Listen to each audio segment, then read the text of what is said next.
Welcome to another installment of Entitled Parents, where the center of the universe starts with a K and ends with an N.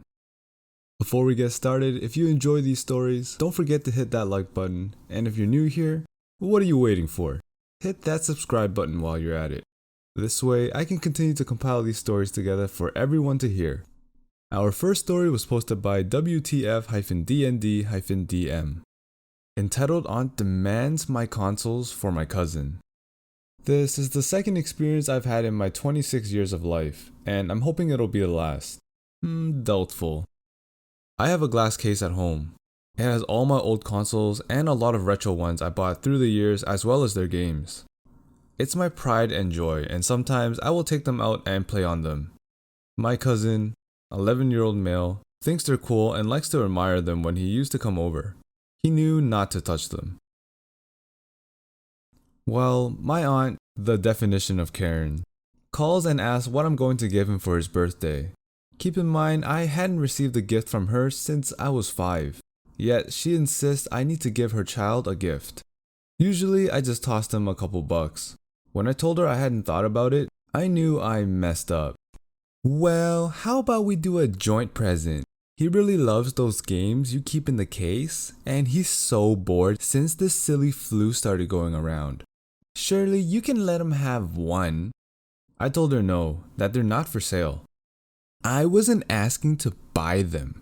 You would seriously charge family for something you don't use? I didn't know you were so selfish. He's been driving me up the wall. You can't just give him your Switch or something? Grammy S will hear about this.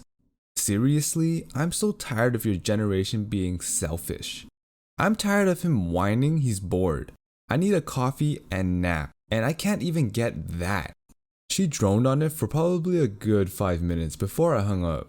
She left me 5 voicemails, but I just don't want to even bother listening to them, as I already feel my last brain cell dying. I love the irony when Karens try to demand something.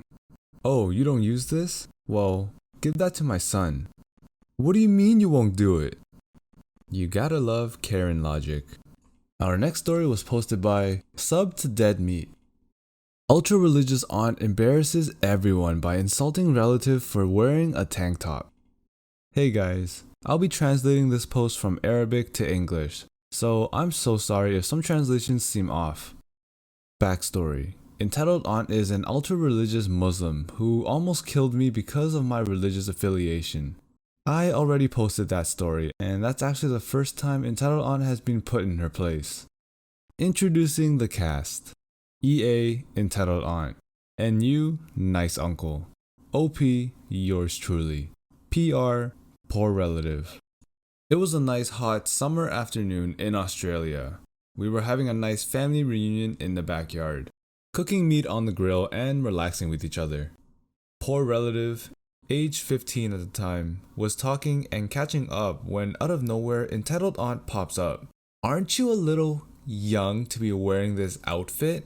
Excuse me? Keep in mind that poor relative was wearing a tank top because the temperature was 30 degrees Celsius out there. You look like an S word in that tank top. She decided to crank it up to 100. Ma'am, it's 30 degrees out here. Entitled Aunt started yelling the second I opened my mouth. I don't remember asking you for your effing opinion, you Wiccan. Please, ma'am, it's so hot out here, so I would really appreciate it if you... Don't you have any self-respect, you S-word? You are disrespecting your religion and I by wearing these S-y clothes. At this point, the entire neighborhood was hearing us argue. Entitled Aunt had a reputation for embarrassing my grandpa after arguing about religion with his neighbors. So I had to calm the situation down so that we won't get the cops called on us. Please ma'am, I'm begging you to stop making a scene every time someone does something that you don't necessarily agree with. At this point, Entitled Aunt tried to slap poor relative, but luckily her husband, Nice Uncle, stopped her before she did. Why aren't you letting me punish her? She is disrespecting us and our religion. Because you're hitting someone for doing what they want. Poor relative, who was a Christian, started yelling too. Take her to a effing mental institution. She's clinically insane. That's enough, you guys, especially entitled aunt. Stop making a fuss like a 2-year-old whenever you see something that you don't agree with. Now, entitled aunt was trying to hit me because why not? And at this point, nice uncle snapped. I've had enough of you, entitled aunt. You have to produce religious tensions every time you go to a family reunion. You have always been embarrassing me and my son because someone believes in a different religion. I am sick and tired of this BS. If you do this to anyone one more time, you and I are going to have a serious discussion. At last, entitled aunt has been put in her place for what seemed like the last time, and she shut up for the rest of the day. Before everyone left their home, nice uncle came and apologized for his wife's actions. And he promised us that this was the last time entitled aunt will act like this. And he delivered on his promises until he died 2 years later. After he died, entitled aunt got married to a man from the United Arab Emirates and began acting like she did before nice uncle died. In the end, it took one wedding with many problems to put her in her place for good. TLDR: crazy aunt tries to assault a girl for wearing a tank top. But a nice uncle saves the girl and temporarily ends entitled aunt's obsession with forcing her religion on others. I always hear about family drama like this, but I never actually get to experience it. Sometimes I do wish that I have someone in my family that's this crazy. It would be entertaining. But at the same time, I'm thankful that no one really is. Our last story was posted by Hectate Nocturne. Entitled mother lets her kid steal my blind cane. So a bit of backstory. I'm a 28-year-old woman who just recently went fully blind. When I was a teenager, I volunteered with my local youth group to help rebuild Mississippi after Hurricane Katrina. And while down there, I picked up a fungal parasite called histoplasmosis that over a decade migrated to my eyes and slowly caused blindness. I've been totally blind for about a year now, so I'm pretty new to this, but I digress. When I first went blind, I barely left the house and was afraid to go in public. I felt like everyone was staring at me, and in all honesty, I barely knew what I was doing. The transition had been difficult and I didn't have any support group to teach me. One day, my husband asked if I could take an Uber down to the bank and deposit a rent check, and I reluctantly agreed. While out, he messages me again and reminds me that we're out a few crucial groceries. There was a Walmart grocery literally across the street from the bank. So I figured everything in life is an experience and I'll have to learn how to shop alone eventually, so why not? Everything was fine at first and I was only grabbing a few things, so I didn't need a cart. I was using my cane and what little echolocation skills I had at the time to get around, but was still bumping into things as we blind tend to do sometimes. My cane suddenly hit a bit softer and I figured maybe I had whacked someone's leg and apologized. Cue entitled kid and entitled mother. Shoot, I'm sorry. Hey, you just hit my son. I'm so sorry, ma'am, I didn't see him there. Entitled mother begins yelling. How could you not see him? He's clearly right here. Now, I'm fully blind, but I don't wear sunglasses, mostly because I can't afford a good UV blocking pair. But also, I'm not ever looking for pity or to play the part of a generic blind person. I just want to be treated like a normal person, but I do understand her confusion as blindness is a spectrum, so I try to calmly explain. Ma'am, I'm blind. I can't see anything, let alone your son. That's why I have to use the cane, so I can get around without... Entitled mother cuts me off. If you're blind, why aren't you wearing big sunglasses? Now, as a blind person, I get a lot of stupid questions, but I can understand a lot of them are just people who don't know any better, so I try to happily answer as many as I can. Those are really expensive, around $200 for a good pair, and I really don't need any inside. You're not blind, you're faking it. Here is where my blood starts to boil. I can't think of any reason someone would want to pretend to be blind. It's an actual hell and nothing pisses me off more than when someone calls me a liar when I'm not.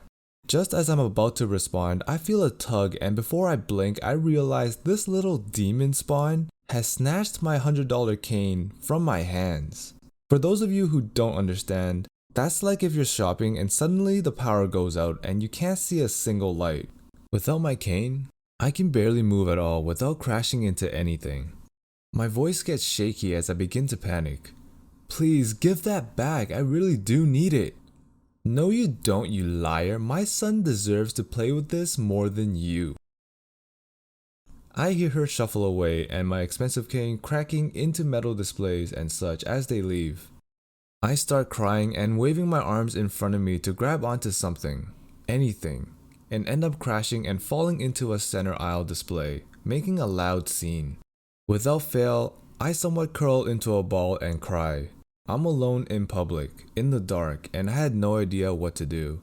Suddenly, I feel a hand on my shoulder. A man's voice, we'll call him AG for awesome guy, asks if I'm okay and to stay right here. I do, but begin to at least sit up and listen. This man must have been tall and built like a tank because his footsteps sounded like a giant, and I felt a suction of wind when he took off.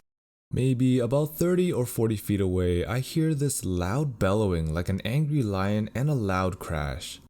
Then before I know it, the man is back and helping me to my feet. He takes my hand and puts my cane into my palm, and helps me pick up the items I dropped when I fell into the display. Me wiping the tears from my cheek. Thank you. Thank you so much. I didn't know how to handle that. Don't worry about it. Some people are just monsters. This guy restored my faith in humanity and even helped me finish shopping, and helped me out of the store. As we're leaving, I can hear the familiar screeching of entitled mother. Something about awesome guy grabbing the cane and pulling hard, flinging her little devil child into a shopping cart. I don't know if she was exaggerating or not, but it would explain the crash I heard. It's easy to feel alone in the world without sight, but even through the sheer terror of being stripped of my cane, at least I know that there are people willing to stand up for me when I need it. And I actually can't believe this part. Opie had to put an edit because a lot of people were asking the same question. Edit. Because of the sheer overwhelming amount of people asking, if you're blind, how are you typing? I'll first answer with my fingers. And secondly, I'm using a screen reader called Narrator that reads the screen. Whenever my cursor or finger is over the screen, it reads. When I type a letter, it reads. Guys, just like Google it or something. This entitled mother really is raising the devil's spawn. How can this mother just let her child take a blind person's cane? Even if you didn't believe they were blind and they had a stick, you can't just take someone's cane. And in addition to that, why would someone pretend to be blind? I usually don't wish bad on anyone, but I hope karma does its thing and this mother gets what's coming to her. That concludes this episode of r/Entitledparents. If you enjoyed, please like, comment, and subscribe as this all really helps my channel grow and pushes me to create more videos. Also, I'll be posting videos every Sunday, Tuesday, and Thursday, so turn on notifications to be notified for my next video. Thanks for watching and I will see you next time.